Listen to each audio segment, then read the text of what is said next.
Welcome to Newsmax TV. I'm Kathleen Walter at the Republican National Convention in Tampa, Florida. With us today, a very special guest, former Godfather Pizza CEO, former GOP presidential candidate, and also a former radio host. You've done it all, Herman Cain. I've done it all, and I'm going to be doing some more radio. Thanks, Kathleen. Happy to be here. Thanks so much for being with us, yes. Herman.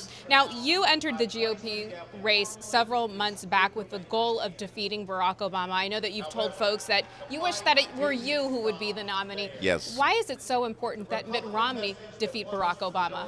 It's important that the Romney-Ryan ticket defeat Barack Obama because philosophically, President Obama's ideas of how we boost this economy, turn it around, are fundamentally flawed. President Obama believes that we can spin our way to prosperity and that we can gut programs, and it's not working, but he will not consider an alternative philosophy. The philosophy of Governor Romney is a free market-driven philosophy. Less taxes equals more revenue. President Obama has demonstrated he does not believe lower taxes generate more revenue. Also, Governor Romney believes that businesses will expand and grow when you remove all of the uncertainty. And under the Obama administration, it has been 3.5 years of uncertainty about everything. So those are the fundamental differences between the two, which is why I support Governor Romney for president. Herman, what do you make of the negative tone that Barack Obama has set for his campaign? The reason President Obama has created such a negative tone, and it is negative, and they basically initiated all of the vitriol and the negativity, is because they cannot run on any positive results. Unemployment went up and stayed up. The number of people on welfare has gotten significantly bigger. The number of people on food stamps has gotten significantly bigger. The price of a gallon of gasoline on average has doubled since he has been in office, and instead of the national debt being stopped or decreased as he promised, it has increased 50%. So when you look at what metrics President Obama could run on, he has no positive metrics at all to run on. Now, you went up against Mitt Romney in the GOP primary. You know him well. What do you think are his strengths and weaknesses going up against Barack Obama? Where is he most vulnerable, and what is your advice to him going forward? First of all, Governor Romney gets a bad rap about not being likable. He was one of the most likable opponents when I was still in the race of all of the contenders for the Republican nomination. What has happened, Kathleen, is that it's difficult to get your true personality across in a soundbite. And not all media outlets, but certainly the mainstream outlets like ABC, CBS, and NBC, they have tried to paint him with sound bites as not being as likable as President Obama. So that's number one. And so my recommendation to him when he gives his speech on Thursday night, be yourself, Governor. And I think that's going to come through when he has a chance to do so. The second thing that I have suggested to him that he needs to do, and he has listened, we have talked several times, sharpen your message more in terms of specifically what you're going to do to boost the economy, create jobs, as well as what you're going to do to lead us to energy independence. And he has done that. And so I expect a sharper, more focused message on Thursday to define his message, to define his leadership, and to define who he is. Now, speaking of leadership, let me say this real quick. Sure.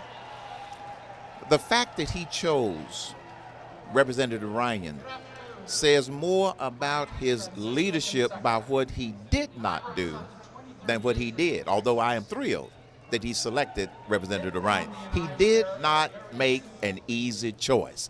That's what a leader would do, and that's what he did. Do you like Paul Ryan as his vice presidential running mate? I don't think we could have found a more ideal combination, and here's why. Representative Ryan's experience in Washington and his background of understanding economics, and who is a budget hawk, perfectly complements Governor Romney's leadership experiences.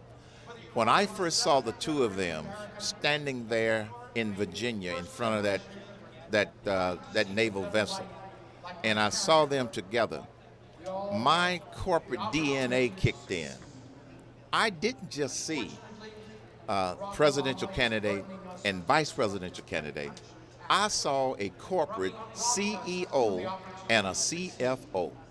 And that's what we need in order to lead this country. Herman, you touched on Mitt Romney's speech Thursday night. Pundits say that his performance Thursday night will be critical. Barack Obama has been described as an excellent orator. You obviously have the gift of gab yourself. Is Mitt capable of delivering an impassioned speech that will win over the undecideds and the unaffiliateds, the 10% of the electorate that pundits say will make or break the election for Mitt Romney? Absolutely. Absolutely, he is capable of doing that. Here again, that doesn't come through in news sound bites. Right. I've seen him speak in front of audiences, and I've seen times when it has come through perfectly. So by him having this dedicated opportunity to tell his old story rather than it being put out there on soundbite, I am absolutely confident that a lot of people are going to see a side of him that they have not seen before. All right, Barack Obama's job approval rating amongst African American voters remains for the most part strong. Will this block of voters turn out for Obama in 2012 as they did in 2008? No, they will not. How come? The enthusiasm for Barack Obama from black voters will be nowhere near it was in 2008. Number one, everybody was excited about the first African American running for president.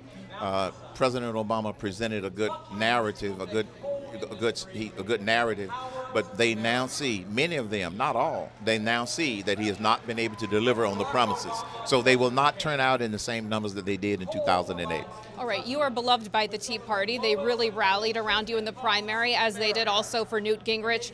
Has the Tea Party embraced Mitt Romney, and what is your message to your supporters as they head to the polls this November?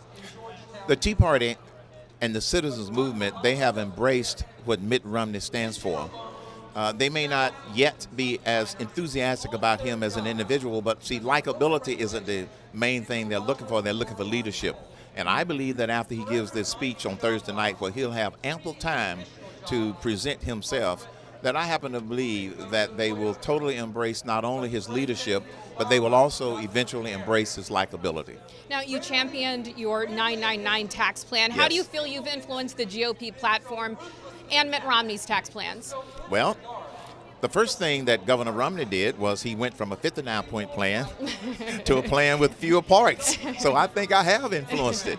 I'm proud that he has a good start. He is going to cut rates, and he's specific about the rates that he's going to cut. And people can find it at, RomneyForPresident.org or .com. It's right there, but a lot of people may not have seen it. So it has caused him to cut down his plan into some understandable terms. Secondly, I have been encouraging Governor Romney, and I understand he's got to do what he's comfortable with to change the narrative from reform the tax code to replace the tax code. If we achieve that, then my running will not have been in vain. All right, well, what will be the deciding factor or the deciding issue of this election? The economy, the economy, the economy, jobs, jobs, jobs. That will be the deciding issue. Last question for you. Yes. Being here at the Republican National Convention, I Yes. know is very important to you. Just talk to us about why you're here, Herman. I'm here because there's a lot of enthusiasm in this forum. Right. And quite frankly, it exceeds what a lot of people expected because of the sound bites out there. It's much higher than expected. What I wanted to do was to be a conduit to share this enthusiasm by way of media, your readers, and others with the rest of the people who couldn't make it to Tampa. Because it's going to be a level of enthusiasm that's going to impact how the vote turnout is. And I do believe if we win the war on turning out the vote, we win in November. Herman Cain, it's always a pleasure having you with us on Newsmax TV. Thanks for stopping by. It's my pleasure. Thank you. And thank you for watching Newsmax TV.